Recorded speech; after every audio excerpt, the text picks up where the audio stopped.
L'argument du livre est le suivant. Il est vécu, réel. Ma grand-mère meurt et laisse un intérieur d'époque assez désolant, je dois dire, dont une espèce de salon avec un canapé en velours à fleurettes absolument ignoble, comme on pouvait en vendre à l'époque. Et on venait de refaire l'étage de notre maison d'Auvergne, de refaire complètement le grenier. On cherchait des meubles à mettre. Et ma mère me dit, écoute, on va récupérer le canapé de la grand-mère et on va le mettre en Auvergne. C'était son grand truc. Il fallait toujours tout mettre en Auvergne, il fallait toujours tout entasser en Auvergne. Alors, démarche absurde parce que ce canapé valait strictement rien, qu'on aurait eu un joli en cuir pour moins cher que le transport, mais il y avait une espèce de geste à la fois de piété filiale et d'appropriation d'une mère qui s'était jamais occupée d'elle. Donc on n'a pas osé discuter le bien fondé économique de la chose, qui était loin d'être évident. Et donc mon frère, ma belle-sœur et moi avons pris un week-end de Pâques, 3 jours, pour faire 1000 km, aller-retour dans le Cantal, avec un canapé dans une camionnette de location. Ça revient très cher. Mais comme disait Vialat, ma grand-mère dépenserait des centaines de francs pour économiser un centime. Ça, c'est le sens auvergnat de l'économie. Donc, le propos du livre, c'est de raconter cette traversée de la France, alors d'une France un peu périphérique, même s'il est central, c'est-à-dire c'est la périphérie centrale, celle qui n'intéresse pas grand monde, hein, Briare, Cosne-sur-Loire, Nevers, Ghana, La Charité, Clermont-Ferrand, une espèce de road novel, tout en racontant des histoires dans la carlingue du camion. Le canapé arrive à la maison, et là je vais spoiler la fin, il ne faut pas spoiler la fin. Non, voilà.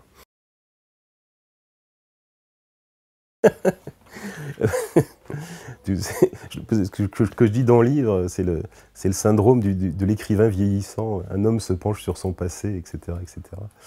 En fait, je ne l'explique pas. J'avais quand même un peu commencé, pas complètement, par Pays perdu. Parce que c'est vrai qu'il y a des événements qui font qu'on se sent comme obligé d'y répondre littérairement. Parfois, il ne se passe rien. Parfois, il se passe des choses qui vous ébranlent un peu. Donc, il y a eu l'enterrement de mon père en Auvergne et de cette jeune fille pour Pays perdu, la mort de mon fils pour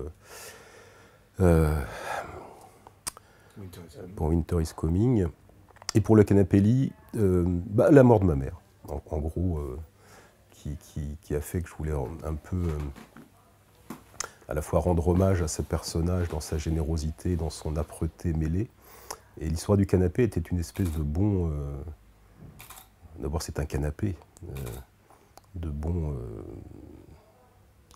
résumé psychanalytique des relations familiales.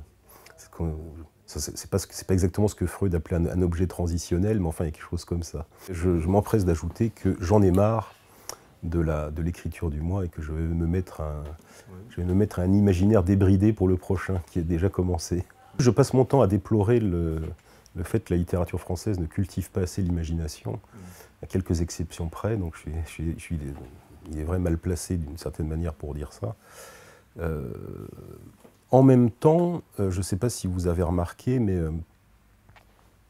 dans cette histoire de canapé lit, il y a quand même tout est vrai, mais en même temps, il y a une espèce de délire verbal qui fait qu'on est... Bon, je ne dirais pas qu'on est dans l'imaginaire, mais quand même pas loin, parfois.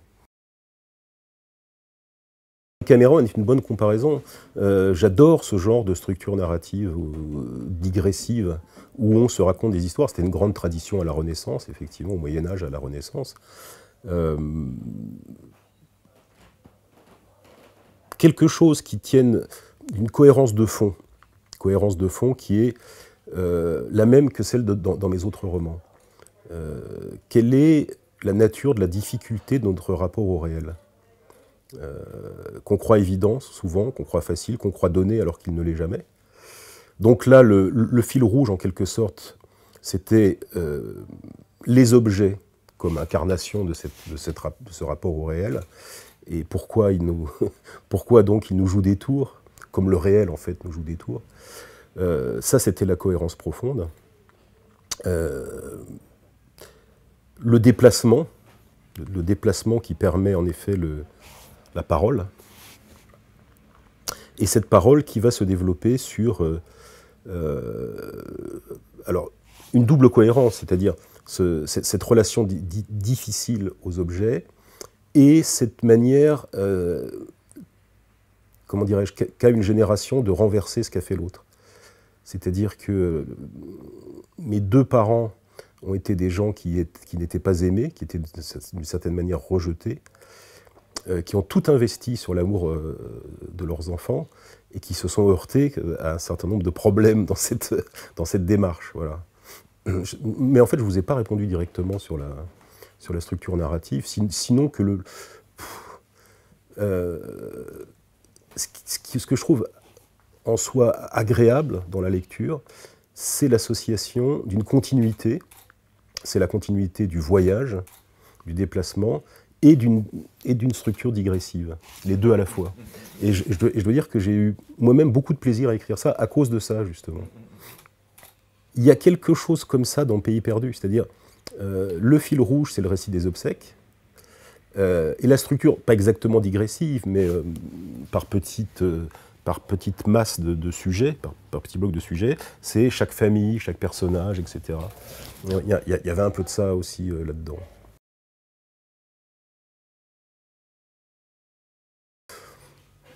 Sans doute, mais c'est pas à rebours, c'est une espèce de renversement symétrique.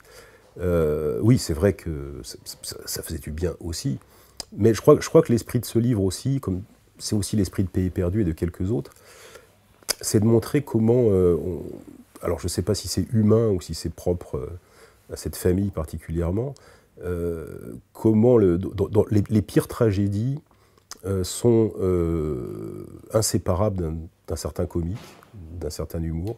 Par exemple, dans Winter is Coming, il y a une scène finale qui est une scène comique.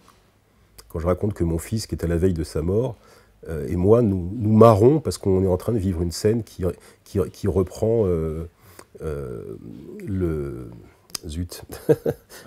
dernier OSS 117 avec la poursuite dans l'hôpital, des choses comme ça. De même dans Pays perdu, il s'agissait de montrer comment ces vies tragiques, ces vies terribles étaient indissociables d'une espèce de comique. Le tragique absolu n'existe pas, c'est la condition humaine. On a beau faire, même quand on meurt, on arrive à être ridicule. Non, c'est vrai. Et c'est bien comme ça, c'est bien comme ça. Je crois n'avoir rarement vécu d'événements tragiques sans que le rire y soit associé.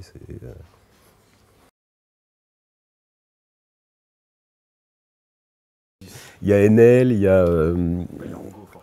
a Angot, il y a Philippe Djian, oui c'est vrai. Je dis que du Rabelais fatigué, c'est toujours mieux que du Djian en pleine forme, c'est ça.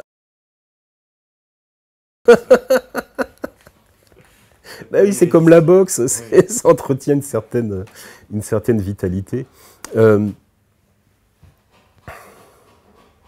non, mais en fait,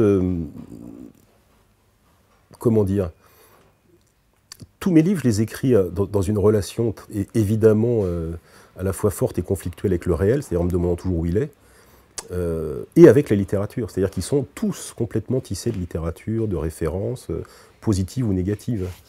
L'heure et l'ombre, c'est une sorte de réécriture de Sylvie de Nerval. Et à contrario, comment dirais-je, ce qui me semble une anti-littérature, c'est-à-dire justement quelque chose qui n'est plus que littérature, quelque chose qui n'est plus que mots, qui ne cherche pas à s'attaquer à la réalité. Je ne peux pas m'empêcher de le donner tout le temps comme contre-exemple, parce que justement, le propos de mes livres, c'est de montrer à quel point on est tellement infesté de discours qu'on ne sait plus très bien où se trouve la réalité. Or, la littérature fait partie de ces discours. C'est aussi une cohérence, en fait, même si ça a l'air gratuit. Je me suis retrouvé dans les coulisses du Théâtre de la Colline avec Angot, en attendant qu'on aille lire nos textes. Et par un malin démon m'a conseillé, pour voir ce qu'elle ferait, de lui passer la bouteille d'eau et les verres. Et en râlant comme une voleuse, elle a tout foutu par terre. Ce qui s'est transformé pour tout le monde, et ça m'était renvoyé bien des fois, en quand elle t'a jeté une tasse à café à la figure. Là, j'étais en direct dans la fabrique de la fiction. Encore une fois, c'est le rapport entre... on vit dans une fiction, et c'en est un bon exemple. C'est exactement comme la manière dont les journalistes ont rendu compte de l'échauffourée en Auvergne, qui était très loin de la réalité, mais c'était plus intéressant d'une certaine manière que la réalité. J'ai écrit un livre sur mon village d'origine, dans le Cantal, 20 habitants, très isolé, et ça leur a pas plu, enfin à certains, la moitié, ça fait 12, ça fait 10, 12. Et quand j'y suis retourné, ils sont tous mis sur ma peau. Donc il y a eu une bagarre générale, enfin générale, j'étais tout seul. Et comme je fais un peu de sport de combat, ils n'ont pas réussi à me choper, et ils ont jeté des pierres sur moi, et surtout sur les enfants. Il y en a un qui est devenu un ami intime, carrément. Et sinon, oui, il y en a qui ont été absolument charmants. Oui. Pascal Rose, pour ne pas la nommer. Les problèmes de réception ne sont pas tellement venus des écrivains, sont venus des journalistes, qui eux sont un vrai pouvoir et qui n'aiment pas avoir remis en cause. D'ailleurs, si on m'avait fait le même coup à moi que j'ai fait aux autres, j'aurais pas été content du tout. Certains sont devenus complètement dingues, quoi, qui ont organisé une interdiction, quoi. Mais j'ai découvert, à mon grand étonnement, que c'était pas ça du tout. C'est-à-dire que c'était un vrai pouvoir, et qui se défendait comme un pouvoir, tout pouvoir déteste qu'on le remette en cause, avec cette complication pour les journalistes en question, qui étaient des journalistes du Monde, ou des gens comme ça, que c'est un pouvoir, mais qui se prend pour l'expression de la liberté. Donc évidemment, ça leur donne comment dirais-je, toute espèce de justification possible. Et donc ces braves gens ont dit, par exemple, à des festivals littéraires, comme le festival de Bron, nous sommes co-organisateurs, nous sommes participants, mais si vous invitez jour, nous ne le sommes plus. Et donc ça a cessé d'être. Ces braves gens ont téléphoné au Temps moderne, où je devais publier un article sur l'université pour dire si vous le publiez, vous faites ce que vous voulez, mais enfin bon, etc., etc. Non, c'est allé très loin. Edoui Plenel a déclaré que les gens qui s'attaquaient au monde des livres étaient des ennemis de la liberté. Oui, ouais, les gens. Mais en tout cas, tous les coups que je vous parle étaient faits par derrière. Ouais. Les articles, en revanche, étaient tout à fait honorables, tout à fait... mais par derrière, c'était des interdictions. Et ça m'a aussi beaucoup frappé parce que les journalistes sont capables d'être extrêmement agressifs, et à juste titre d'ailleurs, par rapport aux hommes politiques. Oui. Sur les hommes politiques, on peut tout dire, oui. Mais dès qu'on s'attaque en revanche aux journalistes, alors là, rien n'est permis en fait. C'est effrayant parce que tout le monde se sent obligé de défendre le fait qu'il est sourd, qu'il est nain, qu'il est femme, qu'il est nègre, qu'il est breton, qu'il est niortais, qu'il est, je ne sais pas, caissier. C'est absolument invraisemblable, on peut plus rien dire. Bon, Houellebecq écrit que Niort, oui c'est ça, j'étais en train de le lire justement, la ville la plus ennuyeuse du monde. Bon, bah ça mange pas de pain. Qu'est-ce que c'est que ces espèces de réactions, de défense, manque total de sens de l'humour. Je me souviens que très récemment, quelqu'un disait mais vous êtes aveugle à ces changements, etc. Et aussitôt, les ligues de défense des malvoyants qui arrivent en disant mais vous n'avez pas le droit de dire ça. Mais c'est fou, quoi. En fait, au nom du bien, de la défense des minorités, on peut absolument plus parler, on peut plus penser, on peut plus... Vous savez ce qui se passe aux États-Unis maintenant et qui va nous tomber dessus, c'est qu'on considère que quelqu'un qui n'est pas d'une culture donnée n'a pas le droit d'en parler. C'est-à-dire qu'un professeur blanc de l'université de Columbia n'a pas le droit de parler de la culture inuite. Il n'y a que des Inuits qui peuvent parler des Inuits. C'est-à-dire qu'on arrive dans un enfermement complet de chacun sur soi au nom du respect, au nom du... on est dans une espèce de libanisation culturelle qui est effrayante. C'est l'exemple même du double bind. C'est-à-dire que d'un côté, on nous appelle au métissage, et de l'autre côté, on nous intime d'avoir à nous enfermer dans nos bulles culturelles. C'est n'importe quoi. Des collègues universitaires qui sont un peu colorés, est-ce que je vais aller leur dire non mais vous pouvez pas parler de Racine, mon vieux, hein, avec votre couleur. Enfin, c'est effrayant. On m'a demandé quand même de demander à mon frère, à propos de son discours homophobe, s'il était d'accord de se voir représenté comme ça. Lui m'a dit que ça ne posait pas de problème. donc voilà. Mais c'est marrant parce que justement, dans le début de son roman, Houellebecq n'a à la bouche enfin si j'ose dire, à la plume que des mots tels que j'étais devenu une désolante lopette, etc. Et personne ne semble s'en formaliser parce que c'est Houellebecq, lui il peut. Quand il parle de Paris, qui est une ville infestée par des bourgeois éco-responsables, on a l'impression qu'il parle des Arocs. Un peu ce que Volodine appellerait, mais c'est pas exactement le sens qu'il donne ça, le post-exotisme. C'est-à-dire qu'on arrive après la grande génération du voyage, on fait encore le voyage, mais c'est un voyage déjà, comment dirais-je, presque au second degré, voilà. On voyage au second degré. Mais c'est l'aventure quand même, de toute façon, parce qu'avec ces dangers qui subsistent encore, et quand j'ai traversé l'Himalaya, parfois on ne faisait pas les malins non plus. Enfin, j'en mentionne un épisode sans danger autre qu'intestinal, mais c'est d'un exotisme absolu, hein, on ne fait pas mieux. Hein. D'abord, vous tombez bien, parce que j'explique, je l'ai découvert récemment, que le grand-père de Maurice Barrès était le maire du village où on fait les courses, là en bas dans la vallée. Donc pour être barrésien, ça tombe bien.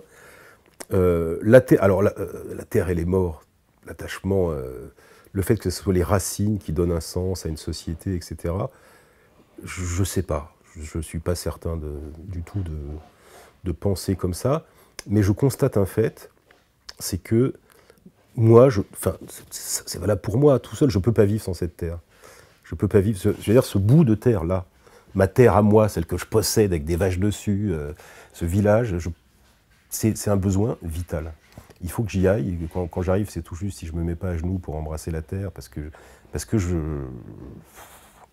c'est la terre-mère, quoi. C'est celle qui vous redonne souffle et vie quand on la touche. Alors, je peux trouver ça complètement ridicule, hein, je le dis à un moment donné, d'ailleurs, c'est complètement kitsch, mais je ne peux pas faire autrement, même si je m'en défends, même si... Et puis, il y a aussi quelque chose de spécial que j'essaye d'expliquer dans tous les textes que je fais sur ce lieu, c'est qu'en réalité, quand on y est, on n'a pas le sentiment, du coup, d'être quelque part. Vous savez, ces gens qui sont de quelque part, dont parlait Brassens, si je ne m'abuse, on a plutôt l'impression d'être nulle part, c'est-à-dire de s'éloigner un peu des lieux... d'habitation, de civilisation, on est dans la sauvagerie, on est égaré. Donc c'est un peu paradoxal en même temps comme type d'enracinement. Et c'est justement ça, ce à quoi je suis attaché. Quand on y allait, qu'on était petit, on retournait effectivement vers les racines familiales, puisque j'ai un arbre généalogique là-haut qui remonte à 1680, donc c'est dans la même maison, donc c'est du bien lourd. Et en même temps, on se disait, mais on va vraiment loin. On va très loin de tout. Ouais, c'est cette alliance-là qui est curieuse là-haut. Et c'est d'un exotisme absolu, hein. C'est beaucoup plus exotique que le Guatemala. Je crois que je dis dans Pays perdu, ça ressemble à la zone tribale Pashtun en Afghanistan, mais c'est ça. Hein. C'est-à-dire une société des montagnes, l'isolement, une société mais alors complètement patriarcale encore, comme il n'y en a plus. Ouais, vous pouvez y aller, on pourrait leur mettre des turbans.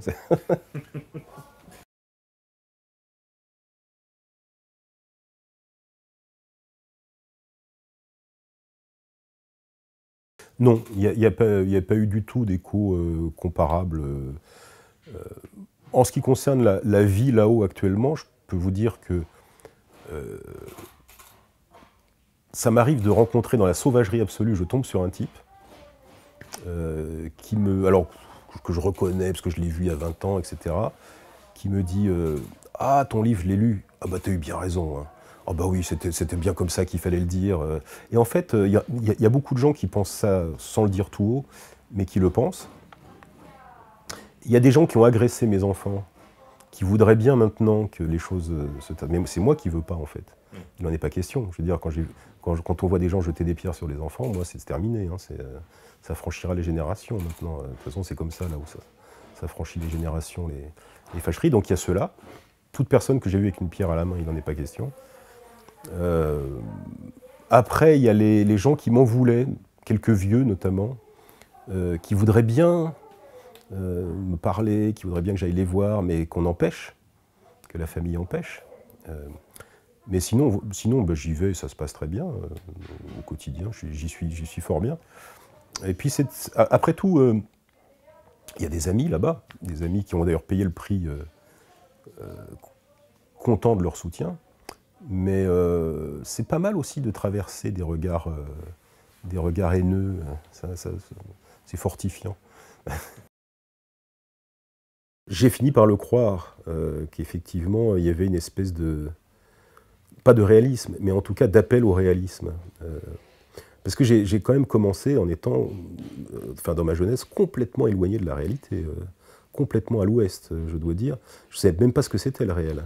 Et quand j'allais en Auvergne, c'était uniquement pour m'éloigner de tout, passer la journée dans les forêts et ne plus rien voir, ne plus être enfermé dans l'imaginaire le plus total. Et ça a beaucoup évolué parce que on vit et la vie vous rappelle à l'ordre et vous sonne et vous dit mais voilà, il faut peut-être que tu répondes à cet appel. Et du coup, effectivement, je pense que on était quand même une famille assez populaire, avec des préoccupations concrètes, et c'est vrai que ça vous rappelle ça. Mais du coup, c'est plutôt conflictuel, c'est-à-dire comment est-ce que je peux allier le réalisme et l'imaginaire? Comment est-ce que je peux allier une espèce de violence et une forme de complexité? C'est devenu même une espèce d'idéal esthétique. Faire les deux à la fois. Parce que l'attirance pour la violence est une réponse à la violence de la réalité, une façon d'essayer de la sentir. Et c'est ça la boxe, c'est faire exister deux corps l'un par rapport à l'autre au fond. Et la littérature c'est comme ça, c'est faire exister deux consciences dans le rapport réciproque. Les réveiller l'une par l'autre. Oui, ça reproduit une espèce de superstition que j'avais enfant et adolescent, mais qu'ont beaucoup de gens, que les objets leur en veulent. Une espèce de rapport paranoïaque au monde, dont il n'est pas toujours facile de se sortir. Et quand j'ai lu des écrivains comme Borges, je suis tombé sur ce type de relation, ce fantastique métaphysique. Vous voyez, qui met en cause le fait que des objets ne soient que des objets, le fait que les consciences ne soient que des consciences, enfin, et comment dire, un des premiers textes que j'ai écrit, sinon le premier texte, je crois, racontait quelqu'un qui se persuadait petit à petit que le monde, et les êtres et sa famille, etc., étaient en fait une conspiration contre lui. Le rapport paranoïaque à l'état pur. Et c'est une bonne manière de considérer que... Et justement, la littérature française n'est pas suffisamment, à mon avis, aujourd'hui intéressée par le fantastique, qui est cette manière de faire trembler un instant le réel pour se demander quel il est exactement. Alors, je ne crois pas vraiment que les objets conspirent, je ne le crois plus. C'est la trace d'une espèce de croyance ou de peur très ancienne qui subsiste dans ce récit. Mais c'est une manière d'exprimer le fait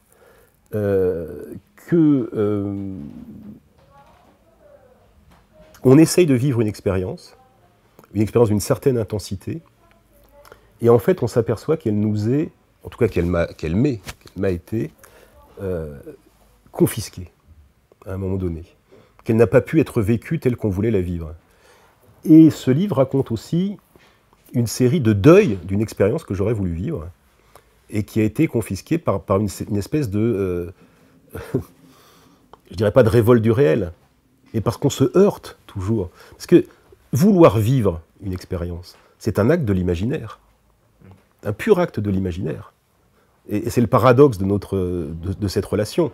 Je veux du réel, mais en disant je veux du réel, je suis dans l'imaginaire. Et le réel forcément répond, vous l'avez, mais vous l'avez dans la gueule. Et c'est ça, chaque histoire, c'est ça. C'est-à-dire, c'est pas exactement que le réel se révolte contre nous, c'est que nous sommes punis, enfin je suis en l'occurrence, puni de notre excès d'imaginaire. Je suis tout à fait d'accord avec vous, c'est une vraie chance cette sacralisation de la littérature. C'est une survivance, hein. Quand elle y sera plus, on se demande ce qui restera, parce que la sacraliser, c'est aussi, d'une certaine manière, c'est à double tranchant. La sacraliser, c'est aussi une manière de ne pas trop y aller, quoi. Hein, du moment que l'objet est là, dans son temple, bon, bah, on laisse faire, on respecte, mais on n'y met pas trop le nez. Non, c'était un moment à la fois hautement comique et hautement funèbre, c'est pour ça que j'ai voulu le raconter. La séance, c'est la première et la dernière fois que j'assistais à ça, la séance de la remise des prix sous la coupole, qui tient à la fois d'un monde complètement suranné, parce que franchement, l'Académie française, la garde républicaine, les amiraux et tout ça, on se demande où on est. Je ne savais même pas qu'il y avait autant de prix, je ne sais pas combien est-ce qu'ils en ont décerné ce jour-là, 40, un truc comme ça. Tout le monde a un prix, on ne peut pas y échapper, hein, c'est pas possible. Et en même temps, c'est vrai que ça reste la littérature. Je ne pense pas que je flingue tant que ça les prix qui sont remis. Oui, non, je flingue pas trop les récipiendaires, parce que c'est dire que parfois ils reçoivent un prix, donc ils doivent les laisser un petit peu perplexes, quoi, par rapport à... oui, parce que c'est un prix il y a un prix sur la tenue morale du livre, ou un truc comme ça, sur un livre moral, un livre éthique, et je dis, bon, bah, le recevoir aujourd'hui, ça fait bizarre, parce que c'est plus ce qui est valorisé en littérature, mais à Enel, ça irait très bien, parce qu'effectivement, il est toujours du côté du bien, lui. Non, mais justement... comment dire, je ne suis pas contre les prix. C'est très bien les prix. Ça met en lumière un livre, plus ou moins, ça aide un écrivain. Ce n'est pas les prix qu'il faut remettre en cause, c'est parfois la façon dont ils sont attribués. Et notamment l'Académie française. Je veux dire que... je vais pas dire... Ça y est, je vais pas avoir le Goncourt, mais j'aurais pas non plus le prix de l'Académie française. Bon, bah tant pis, allez, c'est foutu. Mais parfois, vous vous dites que c'est presque le pire des choix qui est fait. Enfin, quand on couronne Joël Dicker, c'est vraiment du jeunisme stupide. C'est honteux de faire ça. Enfin, c'est honteux. Je comprendrais qu'un prix lambda le fasse, mais l'Académie française, franchement...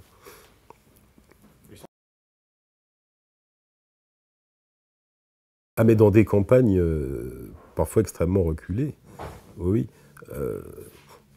Chaque sous-préfecture a son salon du livre. Hein. Bon, bah c'est très bien, hein. C'est très bien. Et il y a effectivement des rencontres en librairie, mais parfois dans des fonds de campagne.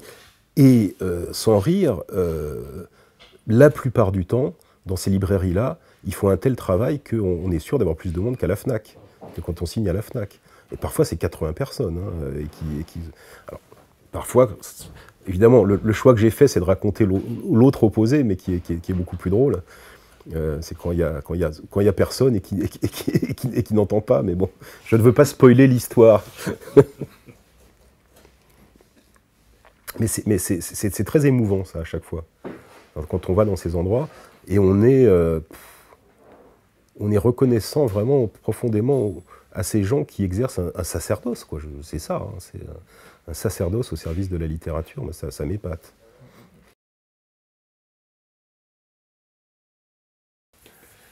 Oui, je crois que je parle aussi de ce rapport à l'émotion ou à l'affection qui ne passe pas directement par l'expression de cette émotion, mais d'abord par un détournement un peu satirique ou brutal pour, comment dirais-je, atténuer ce que je considère comme la violence de l'émotion amoureuse ou de l'affection. Ouais, ça fait partie de ce rituel émotionnel. Je ne me cache pas que dans les rapports familiaux, dans notre famille et même dans les rapports tout court, il y a une brutalité qui a l'air d'être héréditaire, parce que je ne m'explique pas autrement ce que je raconte à propos de mon frère, qui a quand même pu être une brute épaisse. Donc je raconte un épisode d'ailleurs de cette brutalité. Moi aussi, hein, je l'avoue, parfois dans la rue ou des choses comme ça. Il y a ça, il y a Je raconte que mon arrière-grand-père tenait un bistrot, c'est une espèce de colosse comme ça, tenait un bistrot et quand les clients étaient bourrés, il leur mettait la tête dans l'évier de force pour les réveiller. Et après, il prenait le bus, il cherchait systématiquement la baston avec les occupants du bus. Enfin, c'est un drôle de truc, ouais, c'est une drôle de chose, cette relation à la brutalité. Je suis peut-être brutal avec ma grand-mère, c'est vrai. Peut-être injuste, et il y a aussi un renversement à la fin. Un peu comme... non pas que je compare, mais mutatis mutandis, un peu comme il y a chez Proust, vous savez, quand on a le regard du narrateur sur un personnage, et après il interroge quelqu'un d'autre qu'il connaît, et tout à coup la perspective se renverse. Et c'est ça aussi qui m'intéresse quand je décris un personnage, c'est on le décrit dans un sens, et tout à coup quelque chose fait que on se dit, mais trop tard, tiens zut, je me suis peut-être trompé. Est-ce que je me serais trompé par rapport à ma grand-mère, que j'ai considérée comme et comme toute la famille d'ailleurs, comme une mauvaise femme? Est-ce qu'il y a des choses qu'on ignorait? C'est ça que j'aimais beaucoup aussi dans un film comme All About Eve de Mankiewicz, où les rôles des méchants et des bons se renversent complètement à la fin. On n'a pas tout compris, on n'a pas tout su. Donc oui, j'attaque la grand-mère, mais il faut dire que la grand-mère était quand même un personnage extraordinaire. C'est-à-dire qu'elle était avec son mari bouchère sur les marchés, ce qui n'est certainement pas un métier facile, je dois dire. Elle ne s'est pas occupée de sa fille. Sa fille est allée chercher des affections ailleurs, évidemment, puisqu'on ne l'aimait pas. Du coup, elle a développé une jalousie mortelle. Du coup, alors elle était d'une avarice, mais monstrueuse. C'est-à-dire qu'on rigolait avec mon frère, parce que quand on allait chez la grand-mère, on savait qu'on n'aurait rien. Ou alors des trucs de récupération. Et du coup, quand ma mère a voulu acheter la maison de sa grand-mère, qui appartenait donc à sa mère lui a dit combien tu as? Ma mère n'avait que 10 millions de l'époque, et sa mère lui a dit non, c'est 12, tu n'auras pas la maison. C'est monstrueux, c'est monstrueux. Et sur son testament, ma grand-mère a mis, je ne veux pas que ma fille soit enterrée avec moi. Et c'est toute l'histoire, en fait c'est toute l'histoire du livre. C'est-à-dire que le canapé est un objet dont la récupération, dans un premier temps, fait penser à ma mère qu'elle est vraiment la fille de sa mère. Voilà, il faut récupérer l'objet. Et une fois que le geste a été fait, c'est-à-dire qu'elle nous a imposé de trimballer le truc, c'est vraiment sacrificiel, hein, voilà. Et ben c'est comme si on l'avait enterré, et donc on peut le balancer. Dans la démarche mentale, c'est complètement dingue, mais ça fait sens. Par moments, oui, c'est un peu déprimant de voir que on a beau s'évertuer à dire des choses, bon, enfin c'est normal, à dire des choses, à expliquer des choses, de toute façon la même comédie recommence. Et la même comédie, c'est simplement qu'on ne lit pas. On ne lit pas, on célèbre des écrivains pour tout à fait autre chose que le grain de leur texte. Mais pour leur image, ce qu'ils sont, ce à quoi ils ressemblent, ce qu'ils font, la dimension sociologique de leurs écrivains, c'est ça qui compte. Mais certainement pas la dimension littéraire, ça devient trop compliqué, la dimension littéraire, d'en parler. En fait, on parle d'imaginaire de livres et on célèbre des écrivains imaginaires. Tout ça est une espèce de théâtre d'ombre. Pour Enel, c'est un cas extrêmement étonnant, parce que Despentes, je veux bien. Bon, elle a pu écrire des choses intéressantes. Mais pour Enel, je ne comprends même pas que quiconque ait lu 2 pages de ce type ne soit pas écroulé de rire. Enfin, c'est ridicule de bout en bout. C'est grotesque, c'est enflé, c'est empoulé. Et j'ai l'impression que la littérature, pour les journalistes littéraires, c'est plus c'est empoulé, plus c'est gonflé, plus c'est littéraire. Voilà, c'est beau. C'est assez curieux. Mais en même temps, c'est le destin. C'était fatal, c'était prévisible. Je veux dire que quelqu'un comme Enel qui se dit rebelle et comment dirais-je, inassimilable, c'est quand même quelqu'un qui a commencé par flatter outrageusement Solers, qui donc a été publié par Solers, loué par le monde des livres, a reçu un prix Décembre où son éditeur Solers était membre du jury. C'est-à-dire que le rebelle en question est en fait dans une petite bulle mafieuse, reçoit... il a été décoré aussi, pourquoi pas. Je veux dire, voilà, Muret avait déjà décrit tout ça, on connaît ça, hein, les rebelles en pantoufles, voilà, c'est un cas parfaitement classique. Remarquez que le même jury Goncourt enfin on s'éloigne du livre, mais c'est pas grave, le même jury Goncourt qui recrute des pentes pour se booster un peu, recrute aussi Eric-Emmanuel Schmitt, qui franchement, demain ça sera Marc Lévy, quoi. On sera jugé par des gens comme ça, quoi. C'est plus l'époque du mouvement, c'est l'époque de l'éclatement individuel. Donc ce serait très difficile de voir une tendance profonde. Comme il y a encore peu, on pouvait parler d'une école minuit, mais c'est fini ça. Minuit fait comme les autres, c'est-à-dire on vient au réalisme. En fait, bon, la tendance profonde de la littérature aujourd'hui, en tout cas celle qui est récompensée et celle qui est lue, c'est toutes les formes de réalisme. Je veux dire que le Goncourt, là, il est pas mal, hein. Il est même bien écrit, incontestablement. Je veux dire, ça, c'est impeccable de ce point de vue-là, mais c'est du naturalisme pur. Et j'ai l'impression qu'on ne peut plus faire que ça. Du naturalisme, de la confession individuelle ou du biopic. On demande une représentation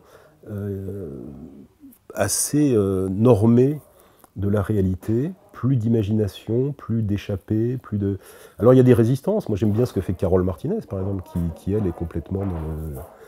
Ou Marine Diaye avec son côté de mêler subtilement le fantasme et la réalité, ça c'est vraiment intéressant, ouais. C'est ça qui m'intéresse en fait. Ou Chevillard qui est dans le jeu avec le langage, mais sans être formaliste justement, en allant... Alors Chevillard, lui, il a compris que la meilleure manière d'aller dans le gras des choses, à l'essentiel, comme il le dit. Il suffit d'être un enfant et d'avoir vu sa mère faire l'amour, des choses comme ça. C'est par le langage que ça passe. Parce que c'est le juste langage qui réveille notre rapport au réel. C'est pas le fait de dire que c'est réel, c'est rien. Je veux dire qu'on le sait depuis très longtemps. C'est pas parce qu'on dit le ciel est bleu qu'on va savoir ou sentir que le ciel est bleu. C'est pas ça la littérature. Mais c'est l'illusion du réalisme.